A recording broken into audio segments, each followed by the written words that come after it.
माँ ने बेटी से कहा, बेटा दूध बॉयल कर लो ताकि महफूज हो जाए। तो बेटी ने कहा, मामा दूध तो महफूज है, ढक्कन भी अच्छी तरह बंद है, किचन में पड़ा है और किचन भी लॉक है। माँ ने कहा, बेटा दूध बैरूनी आफात से महफूज है, अंदरूनी वायरस से बचाने के लिए बॉयल करना जरूरी है, या उसको फ्रिज में रख के ठंडा रखने पे उसको महफूज रखा जा सकता है। तो समझ आई कि किसी भी चीज की हिफाजत दो तरह से करनी जरूरी है। एक उसकी बैरूनी हिफाजत, उसके हार्डवेयर की हिफाजत, उसके आउटपुट की हिफाजत, और दूसरी उसकी अंदरूनी हिफाजत, उसके सॉफ्टवेयर की हिफाजत, उसकी इनपुट की हिफाजत करना भी जरूरी है। अगर सॉफ्टवेयर इनपुट की हिफाजत ना की जाए, अंदर का वायरस उस चीज को खराब कर दे, तो यकीनन हार्डवेयर की हिफाजत का कोई फायदा नहीं होता, वो चीज इस्तेमाल के काबिल नहीं रहती। इसी तरह मालो दौलत, अजनास, उनकी हिफाजत भी दो तरह जरूरी है। दौलत है, रुपया पैसा है, दुकान है, सामान है, उसको हम लॉक करके रखते हैं, तिजोरी में बंद करके रखते हैं, बैंक में रखवा देते हैं ताकि इसको कोई बैरूनी वायरस ना नुकसान पहुंचाए। मालो अजनास हैं तो उनके लिए स्प्रे, खाद, कीड़ों मकोड़ों से बचाने के लिए अद्वियात, न जाने क्या कुछ डालते हैं कि इसको बैरूनी वायरस इसके हार्डवेयर पे असरअंदाज ना करे, जानवर बीमार हो जाए, उसके लिए अद्वियात, इंजेक्शन, टैबलेट्स, कैप्सूल्स, न जाने क्या क्या कुछ करते हैं। क्यों? हार्डवेयर खराब है, इसका जिस्म बीमारियों वाला है, इसको बचा के रखो। यकीनन इसी तरह मालो दौलत को हमने बचा लिया बैरूनी आफात से, लेकिन जिस तरह इलेक्ट्रॉनिक मीडिया, इलेक्ट्रॉनिक्स अशिया है, लैपटॉप, मोबाइल डिवाइस, उसके हार्डवेयर को महफूज रखा जाता है और कभी कभी उसके सॉफ्टवेयर में मैसेज वायरस आ जाते हैं, और उस वायरस के लिए फिर क्या किया जाता है? एंटीवायरस, उसकी सफाई की जाती है, कहीं ये खराब ना हो जाए।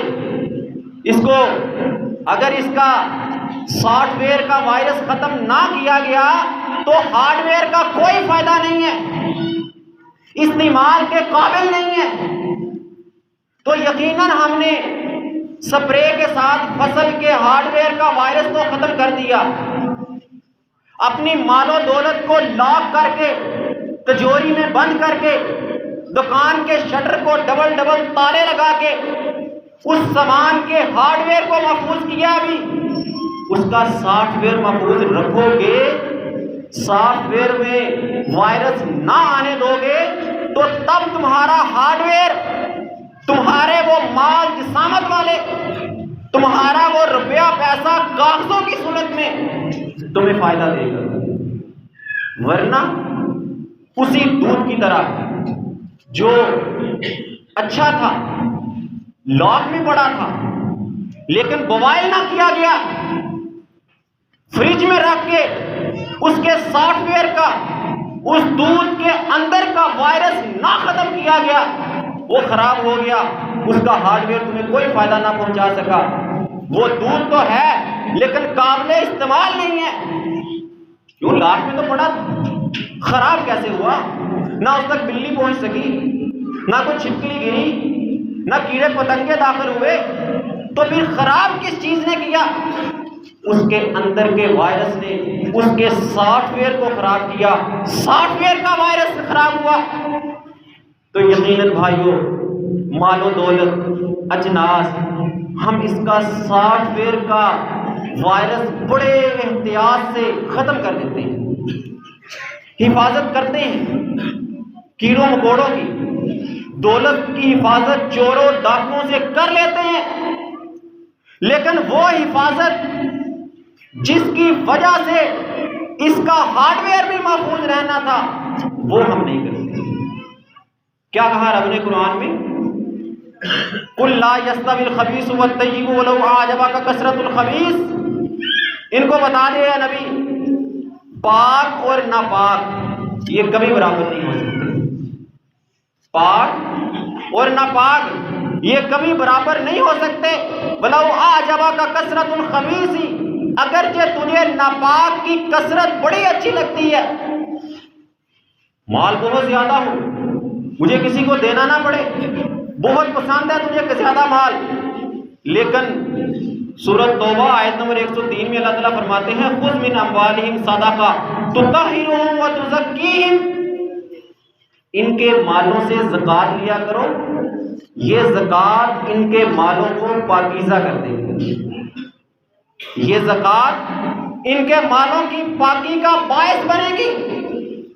जिस तरह तूने उस जिनस की, उस माल की हिफाजत बाहर के वायरस से की थी, वायरस के बाहर की बीमारियों से की थी, इसी तरह उसके सॉफ्टवेयर में जो बीमारी थी उसकी हिफाजत ज़कात के जरिए होनी थी,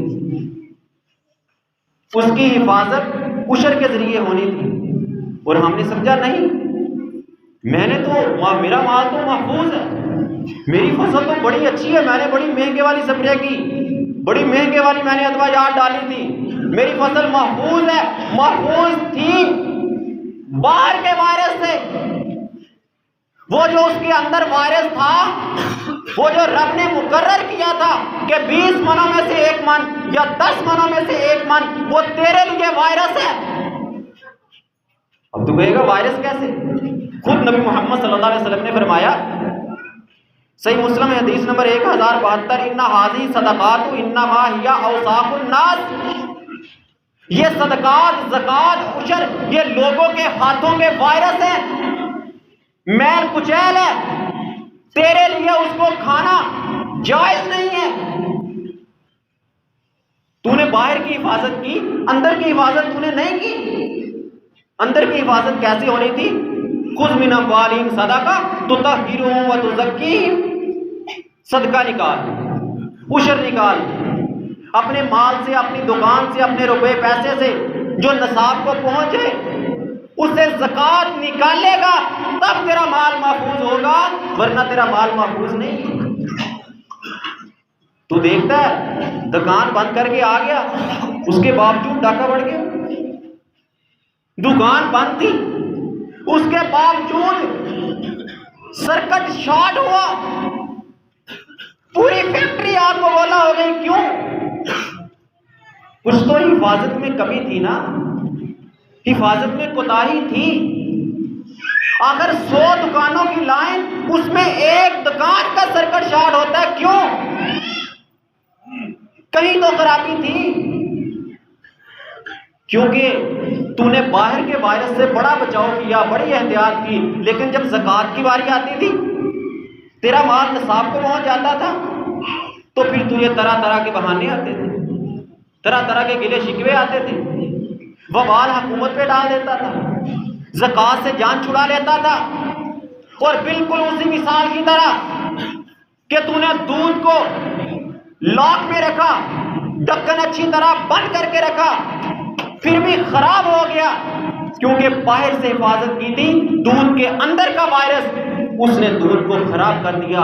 तूने अपने माल की हिफाजत बाहर की बीमारियों से की थी, जो अंदर उसके वारिस था। 20 मनों में से 1 मन या 10 मनों में से 1 मन वो तेरे लिए वारिस था, तेरे लिए बीमारियों का बायस था, तेरे लिए मुश्किलात का सबब था, तेरे लिए आफात लाने वाला था। वो 1 मन या 2 मन जो तेरे लिए निकालने जरूरी थे, तूने नहीं निकाले। गोया कि तेरा माल उसी तरह खराब हो गया जिस तरह वो दूध बाहर बड़ा खराब हो गया।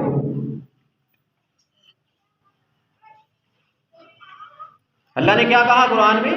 ला यस्तविल खबीस व तय्यिब वलौ अअजबका कसरतुल खबीस।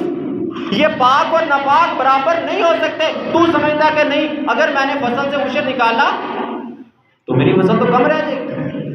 अब 20 मनों में से भी 1 मन निकालो तो 100 मन में से 5 मन देना पड़ेगा। तेरी गंदम 200 मन 300 मन हुई तो 10-15 मन गया, और तुझे हौल पड़ते हैं 10-15 मन निकालते हुए। तू कहता कमी आएगी। रब कहता है ये बराबर हो नहीं सकता। पाक और नापाक बराबर नहीं है। फत्तकुल्लाह, अल्लाह से डर जाओ। या उलिल अलबाब, अक्ल वालों, लअल्लकुम तुफ्लिहून, ताकि तुम कामयाब हो। और कामयाब कौन होता है? जिसका माल महफूज होता है। कभी किसी ने कोई अपनी दुकान खुली छोड़ आए, सुबह जाने तक सारे लोग सामान लेकर भाग जाएं, उसको कामयाब कहोगे? अपने जानवर खुले छोड़ दे, भाग जाएं, लोग पकड़ के ले जाएं, उसको कामयाब कहोगे? लअल्लकुम तुफ्लिहून, पाक और नापाक को अलग अलग कर दो। जो तुम्हारे लिए रब ने हलाल नहीं किया था वो तुम्हारे लिए पाक नहीं है। ज़कात निकालने से माल पाक होता है। अगर तेरे माल से ज़कात ना निकली, रब्बे काबा की कसम, तेरे माल में हराम शामिल है, और हराम खाने से तेरी इबादत कबूल नहीं होगी। हम कहते हैं माल कम हो जाएगा। सही मुस्लिम 2588, नबी सल्लल्लाहु अलैहि वसल्लम फरमाते हैं मा नक़सा सदक़तुम मिन मालिन, सदके से माल कम नहीं होता, ज़कात निकालने से माल कम नहीं होता, फसल से उशर निकालने से तेरी फसल कम नहीं होगी। ये तेरी सोच है कि 100 मन गंदम है, 5 मन उशर बन रहा है, अगर मैंने 5 मन दे दिया तो मेरी 95 रह जाएगी ना। ये तेरी सोच है, 95 रह जाएगी। नबी मोहम्मद सल्लल्लाहु अलैहि वसल्लम नबूवत वाली ज़बान जिसके साथ इश्क के दावे करता है, उनकी ज़बान से निकले हुए लफ्ज़ सुन, मा नक़सा सदक़तुम मिन मालिन, सदका माल को कम नहीं करता। अगर तू 5 मन वो 100 में से 5 मन नहीं निकालेगा तो याद रखना वो 5 मन जो तेरे नहीं थे, तेरे लिए वायरस था, तेरे लिए वो बीमारियों का बायस था, तेरे लिए मुश्किलात, आफात, मसाइब लाने का सबब बनने वाला था। नहीं निकाला ना तो उस 5 मन ने 95 मन को भी आलूदा कर दिया। वो तेरा हक ही नहीं था, तूने गरीबों का हक खाया। कम नहीं होता माल बल्कि दुगना होता है। फरमाया वमा आतैतुम मिन ज़कातिन तुरीदूना वजहल्लाहि फउलाइका हुमुल मुज़इफून, रब का कुरान। कहा ये और जो तुम अल्लाह के रास्ते में ज़कात देते हो अल्लाह की खुशनुदी के लिए, मुंह बसोर के नहीं, तंग सीने से, तंग दिल से नहीं। आ गया ज़कात लेने, अब मैं ज़कात निकालनी पड़ेगी, निकाल भी ली लेकिन बड़े अफसुर्दगी से, तंगी से नहीं। वजहिल्लाह, अल्लाह की खुशनुदी के लिए, अल्लाह को खुश करने के लिए निकालते हो। फउलाइका हुमुल मुज़इफून, फिर ऐसे लोगों को ही अल्लाह दुगना करके देता है। अब तेरी सोच क्या है कि 100 में से 5 मन देगा तो 95 रह जाएगा। अल्लाह कहता है नहीं, 95 नहीं रहेगा, वो 190 मन बन जाएगा। ये तेरी सोच है, और एक तरफ रब का कुरान है। फैसला खुद कर ले। रब कहता है दिली खुशी से दिया कर ज़कात, दिली खुशी से दिया कर उशर। जो तेरे निसाब, जब तू निसाब को पहुंच जाए तो तंगी के साथ नहीं, मुंह बसोर के नहीं, तंग सीने से, तंग दिली से नहीं, खुशी के साथ खुद कॉल किया कर। किसी गरीब को, किसी मस्कीन को, किसी मदरसे वाले को खुद कॉल किया कर, आओ भाई मेरे पास इतनी गंदम है, इतने मन मेरा उशर बनता है, आगे ले जा। आजा भाई, मैंने अपनी दुकान का हिसाब लगाया, मेरी दुकान का माल 20 लाख माल पड़ा है और मेरी 50,000 ज़कात बनती है 20 लाख में से। ये आसान कायदा, कोई मुश्किल नहीं है। जितनी भी आपकी अमाउंट बनती है उसको 40 पे डिवाइड कर दो, 40 पे तकसीम कर दो, आपका जो जवाब आएगा वो आपकी ज़कात है। अगर आपकी दुकान में 10 लाख का माल पड़ा है तो 25,000 आपकी ज़कात है। खुद निकाल काल कर किसी गरीब को, किसी मस्कीन को, किसी फकीर को, किसी फी सबीलिल्लाह वाले को कॉल किया कर, खुद कर। ये तेरा माल नहीं है, रब का माल है, मस्कीनों का हक है, गरीबों का हक है। तू नहीं खा सकता, तेरे लिए वायरस है, हराम है खाना। और क्या कहा रब ने? खुद कॉल कर। अगर तू खुद उनको अपनी दिली खुशी से उनको देगा, रब की रजा के लिए देगा, तो रब तेरे बाकी बचे हुए माल को डबल कर देगा। सोच को बदल, जाविया घुमा। 100 मन में से 5 निकालने से 95 नहीं रहेंगे, 180 बनेंगे, 190 बनेंगे। अगर 20 लाख में से 50,000 ज़कात का निकाल देगा तो रब उस 19.5 लाख को डबल कर देगा तेरे लिए। लेकिन निकालनी दिली खुशी से, तंगी से नहीं। फरमाया सलासतुल मन फ़अलहुन्ना फ़क़द ताइम ताअमल ईमान। 3 काम है, जो बंदा वो 3 काम करता है गोया के ईमान का जायका चख लेता है। मतलब वो मोमिन है, उसके अंदर मोमिन की पहचान है, मोमिन की अलामत उसके अंदर पाई जाती है। मन आबदल्लाह वहदा, जिसने सिर्फ एक अल्लाह की इबादत की, बुतों को नहीं, कब्रों की नहीं, बाबा जी के सामने नहीं, किसी और से नहीं मांगा, सिर्फ एक अल्लाह की इबादत करता है। अन्नहु ला इलाहा इल्लल्लाह, अल्लाह के अलावा किसी को माबूद नहीं मानता। व आता ज़कातन मालहु तय्यबतन बिही नफ्सुहु राफिदतन अलैहि कुल्ल आमिन। ज़कात निकालता है, अपनी दिली खुशी से निकालता है और हर साल निकालता है। ये बंदा है मोमिन। मेरा दिल तो बड़ा करता है मैं भी मोमिन बन जाऊं, मेरे अंदर भी मोमिन की सिफ़त होनी चाहिए, लेकिन करता नहीं हूं। अच्छा, बाज लोग, एक मिसाल देके समझाता हूं, शायद कि किसी के दिल में उतर जाए मेरी बात। नलका देखें, नलका, कुएं तो खैर हमारा दौर ही खत्म हो गया ना, कुएं नहीं मिलेंगे। नलका अगर उसको चलाते रहो तो पानी देता रहता है ना। वो नलका या वो मोटर, वो पंप, वो बोर जिससे पानी निकलना बंद हो जाए, क्या होता है उसको? किसी ने कभी नलका चलाया ही नहीं, फजूल खड़ा ऐसे ही, खुश्क हो जाएगा ना, पानी सूख जाएगा। कुएं से पानी निकलता रहे तो कुआं तरोताजा रहता है, पानी निकलता रहता है। नलका चलता रहे तो पानी आता रहता है, खत्म होता ही नहीं। कौन निकाल रहा है जमीन के नीचे से पानी? तेरा रब। यही समझ ले, अगर तू अपने माल से ज़कात, खैरात, सदकात निकालता रहेगा, वो पीछे से तेरा रब तुझे देता रहेगा, दुगना करके देता रहेगा।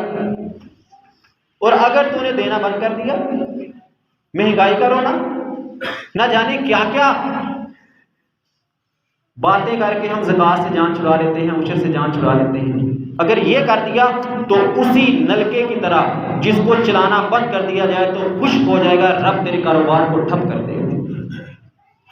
इस साल थोड़ा सा घाटा आ गया, नुकसान हो गया, इस साल फसल में कमी आ गई, अगले साल थोड़ी सी और कमी, अगले साल और कमी, आखिरकार तो जीरो पे कंगाल। समझ नहीं आती। लोगों से जाके पूछते हैं पता नहीं मेरे साथ क्या हो गया, मेरे ऊपर तो जादू हो गया। ओ भाई, जादू तूने खुद किया, मत जा किसी के पास जाके हिसाब लगवाने के लिए मेरी पैदावार तबाह हो गई, मेरा कारोबार ठप हो गया। ओ भाई, तूने उस खुशक ना चलने वाले नलके की तरह अल्लाह के रास्ते में देना बंद कर दिया था, तो जिस तरह वो नलका खुश्क हो गया, तेरा कारोबार रब ने खुशक कर दिया, क्योंकि तूने रब के रास्ते में देना छोड़ दिया। अगर ईमान का जायका चखना चाहते हो तो अल्लाह के रास्ते में निकालो।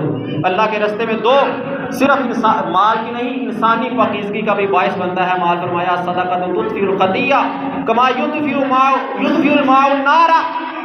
सदका गुनाहों को ऐसे मिटा देता है जैसे पानी आग को मिटा देता है। कितनी बड़ी बात है, सदका मिटा रहा है। और फिर हम पता क्या कहते हैं, देखो जी महंगाई बहुत है, हमारे अपने भी इतने अखराजात हैं, कैसे निकालें सदका, बड़ा मुश्किल काम है निकालना। एक फार्मूला बता देता हूँ कैसे निकालना है। सही मुस्लिम नबी मोहम्मद सल्लल्लाहु अलैहि वसल्लम फरमाते हैं 2963 नंबर हदीस, उन्जुरू इला मन हुवा अस्फला मिनकुम वला तंजुरू इला मन हुवा फौककुम, उसकी तरफ देखो जो तुमसे नीचे है, वला तंजुरू इला मन हुवा फौककुम, उसकी तरफ मत देखो जो तुमसे ऊपर है। जब इंसान देखता है ना अपने से ज्यादा नेमतों वालों को, अपने से ज्यादा आसानियों वालों को, तो फिर कोशिश करता है मैं भी वो हासिल करूँ, और जब वो हासिल करने की कोशिश करता है तो फिर ज़कात नहीं निकाल सकता, सदका नहीं कर सकता, अल्लाह के रास्ते में दे नहीं सकता, तो फिर रुकावट बन जाती हैं, मुश्किलात मसाइब आ जाते हैं। क्या कहा नबी सल्लल्लाहु अलैहि वसल्लम ने, उन्जुरू इला मन हुवा अस्फला मिनकुम, उसकी तरफ देखो जो तुमसे नीचे। तुम रोजाना 2 टाइम अच्छी खा रहे हो ना, उनकी तरफ देखो जो लाइनों में लाके आटा ले रहे हैं। तुम अच्छा खाते हो, अच्छा पहनते हो, उनकी तरफ देखो जिनको 2 टाइम की मुयस्सर नहीं आती। अभी आते हुए रास्ते में मेरे साथ एक आदमी बैठ गया, मैंने भी उससे नहीं पूछा भी कहाँ क्या किस काम के लिए जा रहे हो, भागल पे पहुंचे तो मुझे कहता यार यहाँ तो आटा नहीं मिल रहा। मैंने कहा भाई आटा लेने आ रहे थे आप? हाँ, काफी पीछे से बैठा हुआ, ना जाने वो बेचारा किस किस स्टॉप पे रुकता है, देखता है कहीं तो आटा मिल जाए, यहां तक आया, यहां भी ना मिला, कहता बस। मैंने कहा भाई मैंने तो आगे नहीं जाना, वो शायद पोर्टू तक जाएगा। और लोग मारे मारे फिर रहे हैं, उनको खाने के लिए नहीं मिल रहा, और हमें रब दे रहा है, 2 टाइम का दे रहा है। सफ्तारी भी अच्छी करते हैं, सहरी भी अच्छी करते हैं, लेकिन फिर कहते हैं नहीं हमारे पास तो है ही नहीं, महंगाई इतनी ज्यादा है, मैं कहां से अल्लाह के लिए निकालूं, मैं सदका क्या, मैं ज़कात कैसे निकालूं, भाई उशर निकाल दूं, वो स्प्रे खाद ठेके वाला वो सारा कुछ कैसे दूंगा। ओ भाई दिली खुशी से निकाल, हर साल निकाल। अगर ईमान का जायका चखना चाहता है उसके घर में देख, तेरे घर में चलो तूने गंदम काश्त की थी ना, तेरे घर में साल की आ जाएगी, बाकी तू बेच लेगा, अपने अखराजात निकाल लेगा। उनकी तरफ देख जिसके घर में साल की नहीं आएगी, वो 1 माह की लेगा, अगले साल फिर लेगा, या कम से कम साल की खरीदेगा। उसकी तरफ देख जो खरीद के घर में लाएगा, तुझे रब ने बिना खरीदे दे दी, तू फिर भी उसे नहीं निकाल सकता, वो तेरी है ही नहीं। वो जो उशर है ना, तेरी गंदम का 20 मनों में से 1 मन, अक्सर हमारे अखराजात वाले पानी लगते हैं तो 20 मनों में से 1 मन ही निकालना पड़ता है। वो 20 मनों में से 1 मन, 100 में से 5 मन, रब्बे काबा की कसम वो तेरे नहीं है। किसी ने किसी के प्लाट पे कब्जा कर लिया तो उसको बड़ी बातें करता है, खा गया, ले गया, लूट गया, ये तो डाकू है, हुकूमत वाले ये करप्ट हैं, ये मुल्क का माल लूट के ले गए। रब्बे काबा की कसम तू उशर ना निकाले, तू रब के माल पे डाका मारने वाला है। वो 5 मन 100 मनों में से तेरे रब का माल था, तूने रब के माल पे डाका मारा, तू रब के सामने डाकू की फरिश्त में खड़ा। तेरा दुकान का माल पहुंच गया, निसाब को ज़कात निकालनी थी, तूने नहीं निकाली। और तू कहता हुक्मरान करप्ट है, हुक्मरान पैसा लूट के ले गए बिरूने मुल्क, हो गए वो करप्ट। तुझे जो रब ने माल दिया था, तेरे उस माल में गरीबों का हक था, वो तेरा नहीं था। क्या ज़कात है? 200 में से 2.5 रुपए, वो ज्यादा है। 1000 में से 25 रुपए, 10,000 में से 250 रुपए, लाख में से 2500 रुपए, कुछ ज्यादा है? नहीं देते ना हम, हमारे नहीं है वो गुरबा और मसाकीन के थे, वो सबीलिल्लाह के लिए थे, अल्लाह के रास्ते में निकालने के लिए थे। लोग लूटे तो डाकू, और तू रब का हक लूट ले, खा ले, ना निकाले, अपनी मर्जी करे, तो तू रब के सामने डाकू नहीं है, रब के हक में डाका डालने वाला नहीं है। और फिर कहना मेरा माल महफूज नहीं है। ये ओले क्यों बरसते हैं? ये बिना वक्त के धूप, ये गर्मी की शिद्दत क्यों हो जाती है? और क्या आसमान से तेरे लिए फिर गुलाब के फूल बरसे? क्यों आते हैं ज़लज़ले? इसीलिए आते हैं। ना आए ज़लज़ले तो क्या तेरे लिए रेशम के कलीन बचाए जाए? ये हालात हैं हमारे कि हम अल्लाह का हक खा जाते हैं, अल्लाह का हक जो हमारे लिए हलाल ही नहीं था। फिर हम कहते हैं क्यों आते हैं ज़ल्ज़ले, क्यों आते हैं सैलाब, क्यों पड़ते हैं ओले। फरमाया सही बुखारी 1435, फितनतुर राजुल फी अहलिही व मालिही व जारिही तुकफ्फिरुहा सलातु व सदक़तु वल अम्रु बिल मारूफ़ व नह्यु अनिल मुनकर। आदमी की आजमाइश होती है उसके घर में, बीवी तंग करती है, एक तरफ माँ एक तरफ बीवी है, फैसला नहीं कर पाता, आजमाइशी है ना घर के अंदर, औलाद की आजमाइशी है, हमसायों की आजमाइशी है। ये 3 आजमाइशों का तज़किरा किया नबी सल्लल्लाहु अलैहि वसल्लम ने। घर वालों की आजमाइश है, लड़ाई झगड़े घर से खत्म नहीं होते, सास बहू का झगड़ा खत्म नहीं होता, माँ बेटी का आपस में इत्तेफाक नहीं हो सकता, बाप बेटा आपस में लड़ते झगड़ते रहते हैं, हमसाये वाले मुझे तंग करते हैं, मेरा हमसाया अच्छा नहीं है। यही फितने हैं ना। तो इनका कफारा बताया नबी सल्लल्लाहु अलैहि वसल्लम ने। इनका कफारा क्या है? फरमाया तुकफ्फिरुहा सलातु व सदक़ा। अगर तू इन झगड़ों से बचना चाहता है ना, घर में सुकून चाहता है, अमन चाहता है, तू चाहता है कि सास और बहू की आपस में बन जाए, माँ बेटी इत्तिफाक के साथ रहे, बाप बेटा औलाद फर्मा बरदार बन जाए, हमसाया मुझे इतना अच्छा मिल जाए कि बस कोई मुझे उसकी तरफ से तकलीफ ना पहुंचे, पहली बात बताई कि नमाज पढ़ा करें। और हमारे अंदर वो भी नहीं है, सिर्फ रमजान के मुसलमान हैं। दूसरा काम बतलाया कि सदका किया करें, और हम तो जान छुड़ाने वाले। तीसरा काम बताया कि अमर बिल मारूफ व नही अनिल मुनकर, नेकी का हुक्म दे और बुराई से मना कर। और हम कहते हैं नहीं, जो जहां लगा उसको लगा रहने दो। यही वो बनी इसराइल की खसलत थी जिनके ऊपर अजाब आया था, जो खुद तो गुनाह नहीं करते थे लेकिन गुनाह करने वालों को मना भी नहीं करते थे। यही बहुत बड़ा गुनाह है कि गलती करने वालों को मना ना करना, रोकना ही ना, दिल में बुरा ना जानना, खुद उनके साथ शामिल हो जाना। सारी दुनिया कर रही है, हम कर लेंगे तो फिर क्या फर्क पड़ेगा? औरतों को समझा दो भाई बेपर्दा होके घर से बाहर मत निकलो, सारी दुनिया जाती है, हम चली जाएंगे तो क्या फर्क पड़ेगा? इसीलिए बरसते हैं ओले, इसीलिए आते हैं ज़ल्ज़ले, इसीलिए आती हैं बेमौसम बारिशें। अगर इन चीज़ों से बचना चाहते हो तो नबी मोहम्मद सल्लल्लाहु अलैहि वसल्लम का हुक्म है कि नमाज कायम करो और सदका किया करो। औरतों को खसूसी नसीहत नबी मोहम्मद सल्लल्लाहु अलैहि वसल्लम ने गई, जा गए औरतों को नसीहत करने, कहा औरतों सुन लो, मैं जहन्नुम में तुम्हारी कसरत देखता हूं। क्यों? वजह क्या है? सबब क्या है? कि तुम एक तो नशुक्री हो और दूसरा खामदों की नाफरमान हो। आज माएँ बहनें रमजान का जुमा है ना, आई होंगी जरूर, ये उनको खसूसी नसीहत करता हूं, ये 2 जुर्म छोड़ दो। इस गए गुजरे दौर में, महंगाई के दौर में नाशुक्री करना छोड़ दो, जो मिल जाए उस पर इक्तिफा करो, सब्र करो, अल्लाह का शुक्र अदा करके खाया करो। और दूसरा, खामदों की नाफरमानी करना छोड़ दो, वरना मैं नहीं, नबूवत वाली ज़बान के निकले हुए लफ्ज़ हैं। औरतों को कहा था मैं तुम्हारी जहन्नुम में कसरत देख रहा हूं। जुर्म क्या है? कि तुम नशुक्री बहुत ज्यादा हो और तुम खामदों की नाफरमान हो। कहा फिर क्या करें? इसका हल क्या है? इन गलतियों का अजाला कैसे हो सकता है? कफारा कौन सी चीज बन सकती है? कहा कसरत से सदका किया करो।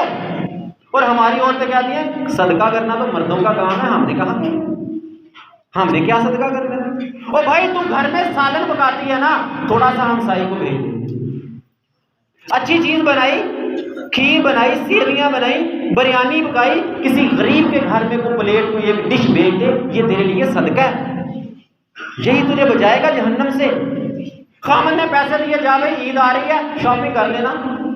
अब तेरे शॉपिंग के पैसे थोड़ा सा डिस्काउंट कर, शॉपिंग में कमी कर, किसी गरीब को दे दे, किसी गरीब को शॉपिंग करवा दे कि इस ईद की शॉपिंग मैंने कुर्बान कर दी अल्लाह के रास्ते में, मैंने सदका कर दिया, फलां गरीब को करवा दूंगी, किसी मस्कीन के बच्चों को शॉपिंग करवा दूंगी। यह तरीका नबी सल्लल्लाहु अलैहि वसल्लम ने बताया औरतों को जहन्नुम से बचने का। जहन्नुम से बचना चाहते हो और अंजाम क्या होगा? अगर हमने ज़कात ना निकाली, उशर ना निकाला, अल्लाह के हक पे डाके डालते रहे, तो वही मिसाल जो मैंने सबसे शुरू दी थी कि हमारे माल का हार्डवेयर तो बड़ा महफूज होगा लेकिन सॉफ्टवेयर महफूज नहीं होगा, दुनिया भी तबाह होगी। जिस तरह वो दूध बिना बवाइल किए खराब हो गया, बगैर फ्रिज में रखे खराब हो जाता है। हालांकि वो बिल्ली की पहुंच से, छिपकली की पहुंच से, कीड़ों मकोड़ों की पहुंच से, सब चीजों से महफूज था, लेकिन इसके बावजूद सॉफ्टवेयर महफूज ना होने की वजह से खराब हो गया। इसी तरह हमारी दुनिया भी बर्बाद होगी और आखिरत भी बर्बाद होगी। क्या फरमाया रब ने कुरान में, सूरत आल इमरान आयत नंबर 180, वला यहसबन्नल्लज़ीना यबखलूना बिमा आताहुमुल्लाहु मिन फज़लिही हुवा खैरन लहुम बल हुवा शर्रुन लहुम। ये जो लोग बुखल करते हैं, तरह तरह के बहाने बना लेते हैं, कहां से दें ज़कात, कहां से निकालें। इस बार तो देखा ना, बारिशें पड़ी, हवा चली, गंदम गिर गई, अब तो पैदावार कम होगी, मैं कैसे निकालूं गंदम, कैसे निकालूं मुश्किल। ओ भाई अच्छा देख, अगर तेरी 100 मन निकलनी थी तो निकली 80 मन, 20 मन ज़ाय हुई बारिशों की वजह से, ओलों की वजह से, गिरने की वजह से 20 मन कम हो गई ना, तो 80 मन में से उशर कितना निकालेगा, फिर उतना कम हो गया ना। अगर नुकसान हुआ है तो उशर में भी कमी आई है। इसीलिए तो रब ने कहा या उलिल अलबाब, वो अक्ल वालों अक्ल करो। क्यों नहीं अक्ल करते? हम कहते हैं नहीं जी इस वक्त तो आफात आ गई, मुसाइब आ गए, परेशानियां आ गई, उशर कैसे निकाल दूं, महंगाई हो गई, दुकान बड़ी मुश्किल से निकाल। ओ भाई महंगाई हुई है तो पूछो ना जरा पेट्रोल पंप वालों से, क्या था पेट्रोल का रेट, डीजल का रेट 100 रुपए, 150 रुपए 2-3-4 साल पहले की बात है। अब कहाँ है? 250 क्रॉस कर गया ना। रो रहे होंगे हाय हाय हम तो मर गए महंगाई से, हम कहां से दें ज़कात, हम कहां से निकालें ज़कात। ओ भाई जब 150 था तो वहां से उठा के कहां 250 के करीब पहुंच गया, उतनी आमदन भी ज्यादा है। अगर ज़कात तुझे ज्यादा निकालनी पड़ रही है तो आमदन भी ज्यादा है, फिर भी तो ना निकाले तो रब के हक में डाका डालने वाला है। फिर कहता मेरा माल महफूज नहीं है। माल में क्यों आफत आ गई? क्योंकि तूने हार्डवेयर महफूज किया था, सॉफ्टवेयर का मैसेज तो तूने एंटीवायरस तो मारा ही नहीं। उसको एंटीवायरस करेगा तो वायरस मरेगा, वरना वो सॉफ्टवेयर का वायरस तेरे हार्डवेयर को बर्बाद कर देगा। मैं कहता हूं नहीं जी ठेका बहुत ज्यादा है, कैसे निकालूं? ठेके वाला आके ठेका मांगना शुरू कर देता है। ओ भाई अगर ठेका बड़ा है तो पैदावार नहीं बढ़ी। चले जाओ 5-10 साल 15 साल पीछे, पूछो जरा इन बुजुर्गों से फी एकड़ पैदावार कितनी थी? 25-30 मन, और अब कितनी है? 40-45 मन। अच्छी जमीन में तो 50 मन तक भी पहुंच जाती है। अगर ठेका बढ़ गया, स्प्रे महंगी हुई, खाद महंगी हुई, अगर बीज महंगा हुआ, डीजल महंगा हुआ, पानी पे खर्चा ज्यादा आता है, तो रब ने पैदावार भी तो बढ़ा दी है। मंडी में लेके जाएगा गंदम, पिछले साल क्या रेट था? 21-2200, और अब क्या 3900-4000, अभी तो 4300 तक जा रही है। अभी जो बेरून की गंदम आ रही है 42-4300 फी मन जा रही है। रब ने रेट उठा के डबल किया तेरी खातर। हुकूमत ने महंगाई की, स्प्रे महंगी, डीजल महंगा, हर चीज महंगी। रब ने कहा चलो गंदम का रेट भी डबल कर दो, जिम्मेदार कहीं रोए ना, तो फिर भी रो रहा है। रब के हक में डाका डालने की कोशिश कर रहा है। अच्छा रब कहता है डाका डालना है, रब ने फिर बरसाए ओले, बरसाई बारिशें, गिरा दी गंदम, जाय कर दी सारी। रब कहता डाल डाके फिर मैं तेरी सारी जाय कर दूंगा। ये हमारे अमाल हैं, और इस वजह से रब ऐसे ऐसे हमारे ऊपर अजाब भेज रहे हैं। ये दुनिया बर्बाद हो रही है सिर्फ सॉफ्टवेयर का वायरस खराब होने की वजह से, ना निकालने की वजह से, उसकी सफाई ना करने की वजह से, ज़कात और उशर ना देने की वजह से। और आखिरत में क्या होगा? फरमाया जो लोग बुखल करते हैं वो गुमान ना करें कि हमने जो उनको माल दिया है अपने फजल से। यहाँ एक बात बड़ी समझने वाली है। अल्लाह कहता है हमने माल दिया उनको अपने फजल से, और मैं क्या समझता हूँ मेरी बड़ी ज़मानत है, मैंने बड़ी तरतीब से ऐसे किया वैसे किया, मेरी पैदावार बढ़ गई, मैं बड़े टाइम से, बड़ी एहतियात से, बड़ी अपनी हिकमत से ग्राहक को डील करता हूं, मेरी इतनी। और रब कहता है जीरो है तू, कुछ नहीं है तेरे पास। बिफजली ही मैंने अपने फजल से, अपने माल से तुझे दिया था, तेरा कुछ नहीं था। और तू समझता है कि तेरे लिए बेहतर है, बल हुआ शर्रुन लहुम, बल्कि वो तेरे लिए बुरा है, अच्छा नहीं है, तेरे लिए बुरा है। क्या होगा? सयुतफ़क़ून बिमा बख़िलू बिही यौमल क़ियामा, क़यामत के दिन उस माल का तुझे तोक बना के डाला जाएगा तेरे गले में। क्यों? क्योंकि ज़कात नहीं निकाली, उशर नहीं निकाला। 100 मनों में से 5 देने के लिए राजी नहीं था। रब क़यामत के दिन 100 मन गंदम का तोप बना के तेरे गले में डाल देगा। अब तू समझेगा 100 मन का तोप कैसे बनेगा? तू तो एक गट्टू गर्दन में नहीं लटका सकता, 100 मन का कैसे? वो भाई टेक्नोलॉजी तुम पता कहाँ तक पहुंच गई। रब के सामने कोई मुश्किल नहीं है। वो तेरा छोटा सा मोबाइल कितना डाटा आ जाता है? 20 GB, 25 GB, 50 GB। कितने मौलवी उसमें भरे हुए हैं, इतने मौलवी गले में लटका लेगा? एक मौलवी गले में नहीं लटका सकता। और तेरे मोबाइल में कितने मौलवी बंद किए हुए हैं। दुनिया ने टेक्नोलॉजी कहां तक पहुंचा दी और तू समझता कि तेरी 100 मन गंदम रब गले में कैसे लटकाएगा? वजन भी वही रहेगा और रब उसी तरह लटका देगा जिस तरह तेरे मोबाइल में इतनी बेशुमार चीजें समा जाती है ना टेक्नोलॉजी के जरिए। तो रब की टेक्नोलॉजी तो दुनिया की टेक्नोलॉजी के जरिए सामने कुछ भी नहीं। रब बहुत हैवी, अल्लाह अकबर, सबसे बड़ा।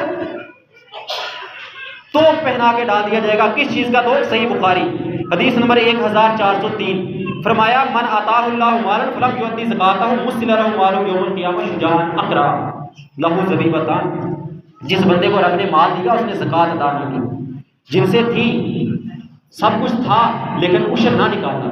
रब ने माल दिया था, निसाब को पहुंचा, ज़कात ना निकाली, क़यामत का दिन होगा, रब उसके माल को गंजे सांप की शक्ल देगा। उसके सर पे 2 नुक्ते होंगे, टेंटो ना गांजो, उसके ऊपर 2 स्याह निशान लगा दो, खौफ बढ़ जाता है ना। तो गंजा सांप, उसके ऊपर 2 स्याह निशान, उसका तोक रब तेरे गले में लटका देगा। दुनिया में सांप दिल के तेरी कांपे टांगती, उसकी कांपे टांगती है, उसकी टांगे कांपती। सांप देखे होता है ना, क़यामत के दिन रब वही माल तेरा तोक बना के तेरे गले में डाल देगा। क्या करेगा फिर? वो माल बोलेगा, आना कंजुक आना मालुक, मैं हूं तेरा माल, मैं हूं तेरा खजाना जो दुनिया में जमा कर करके रखता था। गरीब आता था, दुदगार देता था, मस्कीन आता था, उशर नहीं देता था। क़यामत के दिन वो बोल के कहेगा कि मैं हूं वो माल जो तूने दुनिया में जमा कर कर रखा हुआ था। लोग भूख से मरते रहे और तू पूरे पूरे साल का राशन अपने घर में रखे, तुझे कोई फिक्र और फाका ना। गरीबों और मजदूरों के बच्चे टाइफाइड से, बीमारियों से बिलखते रहे तो किसी को दवाई लेकर ना दे सके और समझे कि रब की रहमतें नाज़िल होंगी तेरे ऊपर। एक मजदूर की बीवी आटे की लाइन में खड़ी मर जाए, माँ और बहनों की इज्जतें सरे बाजार शर्मसार होती रहे और तुझे फिक्र ना है किसी गरीब के घर में कोई चीज पहुंचाने की, उशर देने की जो फर्ज था तेरे लिए, ज़कात निकालने की। ईद का मौका आए और तू तेरी सेफ अलमारी में रखने के लिए जगह ना हो और तू फिर भी नए सूट खरीदे और गरीब के बच्चे पुराने सूट पहन के उनकी आंखों में आंसू हों, वालिदैन चुप कराने वाले हों और तुझे एहसास ना आए कि मैं इस दफा मैं ना लूं, किसी गरीब को ले दूं। ये मेरी माँ और बहनों के लिए खास तौर पर बड़ा एक फिक्रा मशहूर है इनके लिए, माँ और बहनों के लिए। इनके बारे में कहा जाता है कि सेफ अलमारी में रखने के लिए जगह भी नहीं है, सूट रखने के लिए और पहनने के लिए सूट भी नहीं। ये हालात है हमारे। इसके बावजूद जबानों पे निशुक्रिया, गिले शिकवे करो जरा तहैया के इस साल इस ईद के ऊपर। महंगाई है ना, कहते हैं अपनी जबान से कहते हैं गरीब की कमर टूट गई, वाकई टूट गई। जरा जाके देखो जहां पर आटे मिल रहे हैं, लोग लाइनों में खड़े हैं, खुद तुमने सुना कितनी वफात हो गई। औरतें बेचारी खड़ी हैं, जवान औरतें खड़ी हैं, इज्जतें अपनी लेके खड़ी हैं। क्यों? घरों में बच्चे बिलक रहे हैं भूख के साथ, क्या खिलाएं उनको? जरा तहैया करो इस ईद के ऊपर कि रब ने मुझे बड़ा दिया है, मेरे पास सूट हैं, इस ईद पे मैंने सूट नहीं लेना। वो मेरे मोहल्ले में गरीब रहता है, मस्कीन रहता है, यतीम बच्चे रहते हैं, वो मजदूर रहता है, उसका बाप मजदूरी करता है, उसके पास तो आटे के पैसे नहीं होते, उसके पास तो सब्जी लाने के पैसे नहीं होते। इस बार मैं तहैया करता हूँ कि मैंने अपना सूट नहीं लेना, मैंने उस मस्कीन को सूट लेके देना है। करो जरा इरादा, फिर आसमान से ओले भी बरसने बंद हो जाएंगे, बारिशें भी बंद हो जाएंगी, रब तुम्हारी गंदम भी महफूज कर लेगा। और अगर मैं अपनी अफ्तारियों पे हजारों उड़ा दूं और गरीब बेचारे अचार और चटनी के साथ जहरी और अफ्तारी करते रहें, फिर आसमान से गुलाब के फूल नहीं पत्थर बरसेंगे, पत्थर ओले बरसेंगे, जमीन कांप जाएगी, तेरे नीचे कलीन नहीं रब बिछाएगा, जमीन की पैदावार नहीं बढ़ाएगा, कांपेगी जमीन। करप्ट हुक्मरान तेरे ऊपर आएंगे, कोई खिलाफत नहीं आएगी, कोई इंसाफ का कानून नहीं आएगा। अगर हमने इंसाफ ना किया, हम कहते हैं हम हुकूमत इंसाफ नहीं करती, हम इंसाफ कर रहे हैं, हम अपने साथ इंसाफ नहीं करते, तो हुकूमत क्या हमारे साथ इंसाफ करेगी? कहां से इंसाफ वाली हुकूमत हमारे ऊपर आएगी? सांप बना के, तोप बना के रब कहता है मैं तुम्हारे गलों के अंदर तुम्हारे लिए तुम्हारा माल डाल दूंगा। और सूरत तौबा में कहा ये तो ज़कात की बात थी ना, जो फर्जी है, निकाले बगैर गुजारा ही नहीं। और फरमाया उन लोगों के बारे में, सूरत तौबा आयत नंबर 34 और 35 में, वल्लज़ीना यकनिज़ूना ज़हाब वल फिज़्ज़ा वला युनफ़िक़ूना फ़ी सबीलिल्लाह फ़बश्शिरहुम बिअज़ाबिन अलीम। वो लोग जो अपने सोने और चांदी के ढेरों को जमा कर करके बैंक बैलेंस बढ़ा के रखते हैं, जमा कर करके रखते हैं, इनको अज़ाबुल अलीम की खुशखबरी सुना दो। अल्लाह के रास्ते में जो खर्च, यहाँ ज़कात की बात नहीं की, जो अल्लाह के रास्ते में खर्च नहीं करते, वही बात जो मैंने सारी बातें तुम्हारे साथ की है कि गरीब बिलखता रहे, बच्चे बीमारियों से मरते रहे, गरीब के बच्चे एक एक लुकमे को तरसते रहे, और मैं हजारों एक एक अफ्तारी पे उड़ा जाऊं। तो फिर अल्लाह कहता है फबश्शिरहुम बिअज़ाबिन अलीम, इनको दुनिया में अज़ाबुल अलीम की खुशखबरी दो, और क़यामत के दिन रब ने कहा सूरत तौबा आयत नंबर 35 के कि मैं इनके माल को जहन्नुम की आग में गर्म करके इनकी पेशानियों पर, इनके पहलू पर, इनकी पीठों के ऊपर दाग लगाऊंगा, दाग। क्या तुम्हें नजर नहीं आता था मुआशरे के गरीब लोग? क्या तुम्हें नजर नहीं आते थे मस्कीन लोग? क्या तुम्हें नजर नहीं आते थे वो मजदूर तबका लाइनों में खड़े होकर आटे लेने वाले, जिनके घरों में एक एक वक्त का भी आटा ना होता था, और तुम सालों का राशन जमा करके बैठे हुए थे? क्या तुम्हें नजर नहीं आते थे? रब कहता फिर मैं इनके जमा किए हुए माल, इनके वो बैंक बैलेंस, इनको जहन्नुम की आग में गर्म करके इनकी पीठों के ऊपर दाग लगाऊंगा। ये है हमारी भाइयों मोहतरम गलती कि जिसकी वजह से हमारे माल महफूज नहीं होते, कि हम उसके हार्डवेयर को बड़ा महफूज करके रखते हैं, इसको बैरूनी आफात ना पहुंचे, बीमारियां ना आए, वायरस ना खा जाए, लेकिन बिल्कुल उसी तरह जिस तरह मोबाइल हैंग हो जाता है ना, हैंग क्यों? पर देखने में तो बड़ा अच्छा है, स्क्रीन भी बड़ी खूबसूरत है, तस्वीर भी बड़ी अच्छी है मोबाइल की, लेकिन क्यों हैंग हुआ? क्योंकि इसके सॉफ्टवेयर में वायरस आ गया। इसी तरह हमारी फसल देखने में इतनी लहलहाती गंदम की फसल लगती है, कारोबार बड़ा अच्छा चल रहा है, लेकिन बरकत नहीं है। क्या मसला? वो हमारी गंदम के सॉफ्टवेयर का वायरस हम खत्म नहीं करते, उशर निकाल के अपने कारोबार के सॉफ्टवेयर का वायरस खत्म नहीं करते, ज़कात निकाल के। इस वजह से हमारे माल महफूज नहीं होते, हैंग हो जाते हैं, कारोबार चलते नहीं है, माल पड़ा है, गाहक नहीं आता, बिकता है तो बरकत नहीं आती, उसी मोबाइल की तरह जो हैंग हो जाता है। आखिरी बात, खुशी के साथ सदका निकाला करो, दिली खुशी के साथ खुद काल करके उछर दिया करो, खुद ज़कात निकाला करो। वो जो मैंने शुरू में मिसाल दी थी कि माँ ने बेटी को कहा दूध बॉयल कर दो, अगर बेटी फौरन उठ के कर ले तो इज्जत बढ़ गई ना, बहू की इज्जत बनेगी ना। अगर चूंके चुराचे अगरचे मगरचे करती हूँ, छोटी बहन को कह दो, बड़ी को कह दो मैं मसरूफ हूँ, मामा तुम खुद कर लो ना, तो क्या इज्जत बन गई? करना तो फिर भी पड़ेगा, बवायल तो करना पड़ेगा, लेकिन इज्जत में कमी आएगी अगर तू हीले बहाने करेगा। उशर निकालने में, ज़कात निकालने में निकालनी फिर भी पड़ेगी, लेकिन सवाब में कमी आएगी। रब दुगना नहीं करेगा। मिसाल देके बात समझाइए, शायद कि बात समझ आ जाए। दिली खुशी, दुनिया के हर काम बाप बेटे को हुक्म दे तो दिली खुशी से करे तो इज्जत बनती है। इसी तरह अल्लाह का हक निकाला करो, दिली खुशी के साथ, आसानी के साथ, फरावानी के साथ दिया करो, ताकि अल्लाह के हाथ तुम्हारी इज्जत बने और तुम्हारे सवाबों में कमी ना आए। माएँ बहनें भी सदका खैरात निकाला करें, सिर्फ मर्दों की जिम्मेदारी नहीं है। जैसे मैंने मिसालें भी दी हैं कि उनका भी हक बनता है, अपने शॉपिंग वाले पैसों से, अपने घर में पकने वाले खानों में से हम सायों को देकर सदका खैरात करें, ताकि वो भी जहन्नुम की आग से बच सके। अल्लाह ताला हमें अपने मालों को महफूज करने की तौफीक अता फरमाए।